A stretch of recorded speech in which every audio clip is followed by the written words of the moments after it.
Hello, welcome to my video on understanding what risk is.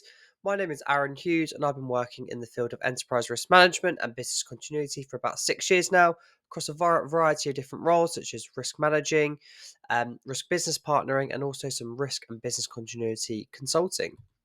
So, in this presentation, we're going to be talking about what is a risk, so actually understanding the true definition of what a risk is and what the key components of that is as well.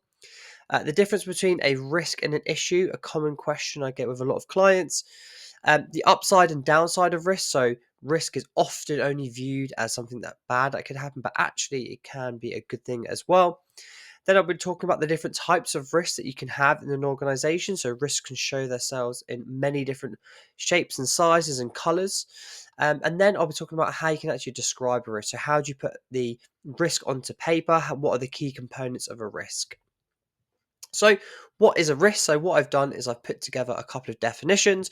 So, some of the more popular ones from some of the wider standards, so such as the International Standards Organization, the Institute of Risk Management, otherwise known as the ERM, the Orange Book, which is from the UK government, HM Treasury, and also one from the Institute of Internal Auditors. So I'll go through these one by one, but you'll notice that I've highlighted some particular words in bold because I've picked out some commonalities and we can talk about them as we go through. So the first one here is the effect of uncertainty on objectives. So this is probably the most simplistic definition and the one that I probably refer to the most. So highlighting uncertainty on objectives. The second one here is risk is the combination of the probability of an event and its consequence. Consequences can range from positive and negative. So, like I was talking about a second ago, risk can be good and bad. They are just uncertainties. The third one here from HM Treasury. So, uncertainty of outcome within a range of exposure arising from a combination of the impact and the probability of potential events. So, again, here, uncertainty, impact, and probability. We're starting to see a bit of a trend here.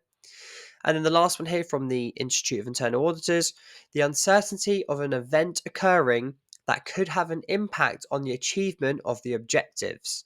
Objectives coming up quite a lot here. Risk is measured in terms of consequences and likelihood. So you'll see that actually they're written in different ways, but there's lots of commonalities between the four of these. I guess from my perspective, particularly if you're new, it's not helpful that there's multiple different definitions of what a risk is. But I guess this all comes down to interpretation. Risk is very subjective by nature. And as a result of that, there can be different interpretations. So it's important for you as an individual and an organization to have a definition in your mind, or at least what makes up a good definition, so that within your organization or the areas that you manage, you're all working from the same consistent definition. So in this blue box down here, I've put what the common words are from my perspective. So we've got an uncertain event that has an impact on your objectives, and it can be measured with the consequence or impact and the likelihood and the probabilities. So essentially, we have an uncertain event. It could be good, it could be bad. That might have an impact on your objectives, either good or bad again. And you measure it via your impact or your probability. So, what is the difference between a risk and an issue? So, this is something that I get asked quite a lot, and quite often people use these words interchangeably, and it's very understandable because actually, in an everyday conversation, you probably can say either of these and it will make sense in a conversation. But there is a subtle difference between the two. And the main one being is that a risk is an uncertain event, as we mentioned before, because it hasn't happened yet. Risks are things that are in the future, so they may or may not happen into the future. Whereas an issue is something that has happened; it's a certain event. So you measure risks in terms of their likelihood because they may or may not happen. But an issue, you would not measure its likelihood because it's already happened. It would be at 100%. So you'd only measure the impact of an issue. Whereas a risk, you would measure the likelihood and the impact of it occurring. So be careful with how you use these two words. I guess some of the areas that can make it quite confusing is that risks can turn into issues. So if a risk has a percentage chance of occurring and it actually materializes, it can turn into an issue. So this is something that has occurred and it's impacting you right now. But just to kind of throw another spanner in the works, you can have a risk of an issue occurring again into the future. So just bear that in mind that there is a subtle difference. But just in summary, risks haven't happened yet, but they could happen, and issues have happened. They're either in the present happening now or they're in the past. So a subtle difference between the two, and they're slightly different disciplines as well, because you can have risk management and you can also have issue management, and they are slightly different fields. So when it comes about to risk management and we're talking about uncertainty, risk is often referred to as something bad that happens, and it's very common for someone to say, "Oh, that seems very risky," and you'd probably interpret it actually as something bad could happen. In that area. But in fact, if you remember all of those definitions we just went to, it could be positive or negative. So, as an example, here we have our lucky draw lottery ticket. So, if you purchase this lottery ticket, you are taking on risk. So, you're paying some money, could be some pounds, it could be some dollars, it could be whatever currency that you have. And there's a chance that you actually might win. So, actually, there's an upside risk to buying your lottery ticket. However, if you don't win, there's also the downside risk, and you might lose that money that you've spent on your lottery ticket. So there won't be any return. So that would be the downside of purchasing a lottery ticket. So, in risk management, there can be upside risk and downside risk. All risk refers to is an uncertain event that can have an effect on your objectives, either positive or negative. I would probably say that upside risk management, so the whole aspect of potentially winning here, that is more of a mature way of managing risk. And I would say that a lot of organizations mostly start out with just looking at the downside of risk. But as you mature as an organization, then you can start looking at the upside as well. And sometimes this can kind of creep into things like benefits management and all those sorts of things as well. So, very, very interesting. Risk isn't just a bad thing, it could also be a good thing too. So, risks can show themselves in many different shapes and sizes and colors and forms and formats. So, it's often helpful to categorize your risks into buckets. So, what we do in enterprise risk management, we have different types of risks and risk categories.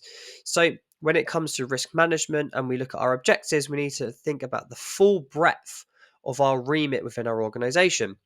And some of the risk categories that we encounter are things like financial risks. So there could be inflation, liquidity, market credit, whatever it might be. Things like reputation and brand damage, so things like negative media coverage, social media, reviews, etc. All these sorts of things. But just to highlight actually that reputation is only more recently being viewed as a risk itself. Historically, people have referred to reputation as a consequence of a risk actually happening. So this one's maybe a contentious one to have in this list, but I will leave it down to you as to whether you think reputation or brand is a risk in its own right. I can see the arguments either side of that.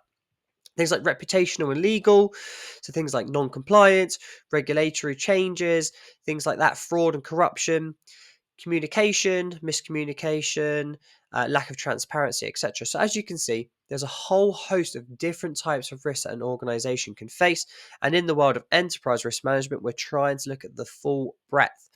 So, when it comes to you and your own organization, you need to make sure that when you identify your risk categories, you're covering the full range of exposure that your risk could be split into. So, these buckets are often helpful because what you can do is you can arrange your risk into the particular categories or buckets, and then you can analyze them together, see what the trends are, see which areas you're most at risk to. So you've got other things like people risks, strategic risks. So this is often a newer area where actually people are starting to think of the more of the strategic risks to an organization. This is very enterprise risk management. Things like operational health and safety. Some of these are potentially some of the older type of risks that people look at, but nevertheless, we still look at them.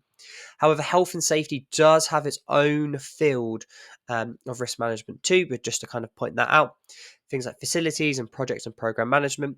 So each of these different types of risks, you may have slightly different approaches as to kind of how you manage them, particularly health and safety, but also project and program management.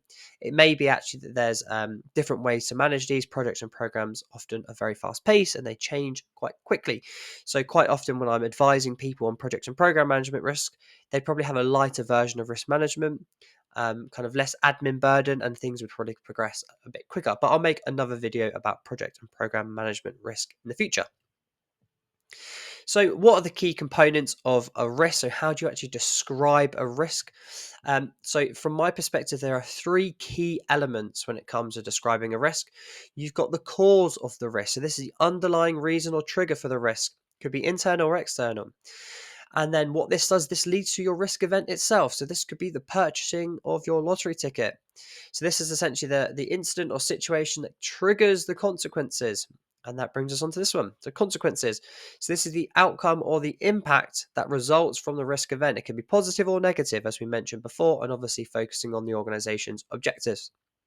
So, the reason why it's helpful to split your risks into these three kind of segments, so cause, event, consequence, is actually when you separate your causes, it actually helps you to identify areas that you can mitigate. So, what are the things you can do to actually prevent the risk from happening? If you have a list of causes, then you can think of some controls or mitigations that you can do to stop the risk from happening in the first place. But then if you split out to consequences as well, if the risk does materialize, what are the things that you can do to reduce the impact or the consequence of that risk? How do you dampen the fire if it is to ignite, if it's so to speak? So something like that could be things like some fire sprinklers. The event could be that the fire starts, but then because you've got the sprinklers, it's reduced the consequence of the risk. There are two other elements as well we use to basically help score our risk. So we have two things here. So the likelihood and the impact. So when we look at likelihood and impact, we normally score these with a number, and I'll show you on the next slide what that looks like. But the likelihood is essentially the probability or chance that a risk event will occur.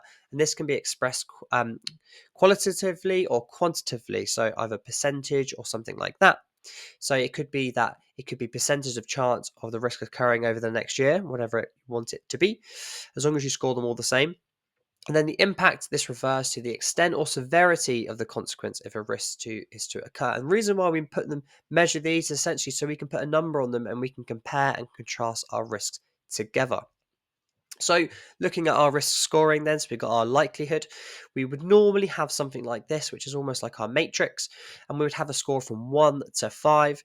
You don't necessarily have to have a score from 1 to 5 for each of these, but this is just what I see most commonly across organizations, and I'd say it's probably one of the most effective ways because it gives you a good range of scores to choose from. So you would have your lower end of the score, so this would be where there's a low percentage chance of the risk occurring, up to say score 5, where there's a high percentage chance of the risk occurring, and everything in between. So you'd score the likelihood of the risk occurring. And then you do the same thing for impact, where you'd say, right, the impact would be very, very low. Or the other end of the spectrum, where you'd say, actually, the impact of this could be very high. So this is a hard hitting risk if it does happen. And it helps you put that numerical value on the risk. And what you would normally do is you would times these scores together and it give you an overall score for the risk. So let's say, for example, we had a 2 likelihood for this risk, but a 5 impact. That would mean that we'd have an overall score of 10 for our risk. And I'll show you what that looks like on our scoring matrix. So we would have a 5x5 grid. This is probably what I see most commonly, but some organizations have a 3x3. Some organizations might have a 10x10. I would just say that the 5x5 seems to be the sweet spot for our risk scoring. Some could argue a 4x4 is better, but in this example, we'll go with 5. So let's say we had our 2 for likelihood. So we've got likelihood on the left side here and impact scoring on the bottom along here. So if we had a 2 for likelihood, it would fit here, and then we'd have a 5 for impact, which would be up here. So that would give us a score 10, which would mean that we'd have a high risk. And you can see from the colors, obviously the darker the color, the worse the risk actually is. So it's very easy to compare and contrast our risk using something called a risk scoring matrix. And what you can also do is you can score multiple risks on this matrix. So you might say, right, our HR risk that we just looked at is sitting here, but then our finance risk that we're looking at is actually sitting up here. Let's say an operational risk might be sitting down there. So you know quite easily from using this matrix which risks you need to be discussing and talking about because they're further up on the matrix, and you can see the direction of travel as well over time. So this is just a quick example of what a risk would look like with some of the important columns from a risk register perspective. So this isn't all of the columns you might have, and you definitely wouldn't present it like this to key decision makers. This is just so I can talk you through the story of a risk on a risk register. So, for example, you'd have your risk title here, and that could be something like failure to recruit and retain staff, so something short and snappy. The risk owner, so who is responsible or overall accountable for this risk. And like I mentioned before, those three segments. So you've got your causes for the risk, your event, and your consequences. So the causes could be poor benefits, uncompetitive salaries, unhappy staff, poor recruitment processes. The event itself would be difficulties recruiting staff and retaining existing staff. So slight bit more detail compared to the risk title. The consequences of this risk might be staff shortages across teams, higher workloads for existing staff, and low morale for projects, particularly if you're a department that might manage lots of projects. Then we have different scores for our risk. So we have an inherent score for our risk, and this essentially is how bad could this risk be if there are no controls in place. So we'd have a 4 for this one, for example, for our likelihood, and a 3 for impact. So overall, that would be a 12. So you could put 12 in there if you want to. But we always will be doing something about our risks. So we have our controls in place. And our controls are the things that we can evidence that we're doing today, and they're repeatable and testable for our risks. So things like our monthly HR recruitment committee, biannual benefits and salary reviews, recruitment policy and processes, contracts with temporary staff agencies, just in case you need to bring in some extra staff. So because of these controls, actually our risk is reduced. The 4 is reduced to a 3, and the 3 is reduced to a 2. So we have a 3 for likelihood and a 2 for impact, or that could be a 6 overall. So the reason why you have inherent and residual is essentially to demonstrate how effective your controls are at working, because you can see that these controls are reducing the likelihood by 1 and the impact by 1. So residual is also known as the current score for the risk. This is the score for the risk today. But we're not happy with that. We want to reduce our score further. So we have a target score. So this is our ambition. This is where we want to get the risk to in the future. So we are saying in this example that we want to bring down our likelihood from a 3 to a 2. And we're happy with the impact at 2. So we've left that there. So that would be 2 times 2, which is 4. And then we have our actions. So these are things that haven't been done yet, but will be done to help mitigate this risk further. So hopefully we would get the 3 likelihood to a 2. So we're going to run some benchmarking exercises to ensure the benefits are competitive. We have a name against it and a due date for accountability. Same for this one below. So we're going to run a survey to ask staff what could be improved about the workplace. So again, a name and a due date as well. So what this essentially does is from start to finish, it tells a full story of the risk. And what we want to do with our risk registers when we describe our risks is to tell a full story that anybody across the whole organization can essentially pick up this risk and understand what's going on. So what's the title? Who's responsible for it? Our cause, events, and consequences. How bad the risk could be in terms of score. What the controls are currently in place today. What the score is based on all of these controls. What actions we want to take in the future to reduce this risk and when they're going to be done by, and the overall target score of when we'll probably be more comfortable for this risk. So that was a quick whistle stop tour for what is a risk. I just want to say thank you so much for watching this video. If you have any questions or comments, please leave them in the comments section or feel free to send me a direct message. But other than that, please make sure you like, share, and you comment on this video. And thank you very much for watching.